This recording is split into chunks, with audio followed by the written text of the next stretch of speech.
സംസ്ഥാനത്തെ തീവ്ര വോട്ടർ പട്ടിക പരിഷ്കരണത്തിന്റെ ഭാഗമായുള്ള വിവരശേഖരണം നാളെ അവസാനിക്കും. ഇതുവരെ 2,78,32,269 ഫോമുകൾ ഡിജിറ്റലൈസ് ചെയ്തു. ആകെ വിതരണം ചെയ്ത ഫോമുകളുടെ 99.93%. തിരിച്ചുവരാത്ത ഫോമുകളുടെ എണ്ണം 25,08,267 ഉയർന്നു.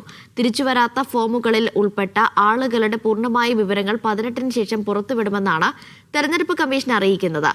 മുഖ്യ തെരഞ്ഞെടുപ്പ് ഓഫീസർ അവസാനം വിളിച്ചു ചേർത്ത രാഷ്ട്രീയ പാർട്ടികളുടെ യോഗത്തിൽ ഈ വിവരങ്ങൾ ബൂത്ത് അടിസ്ഥാനത്തിൽ പ്രസിദ്ധീകരിക്കണം എന്ന് ആവശ്യപ്പെട്ടിരുന്നു. BLO, BLA യോഗങ്ങൾ ചേരാത്ത ബൂത്തുകളിൽ ഇന്ന് ചേർന്ന AST ലിസ്റ്റുകൾ കൈമാറും. യോഗ നടപടികളുടെ വിവരങ്ങൾ സമൂഹമാധ്യമങ്ങളിലൂടെ പങ്കുവയ്ക്കാനും ജില്ലാ കളക്ടർമാർക്ക് നിർദ്ദേശമുണ്ട്.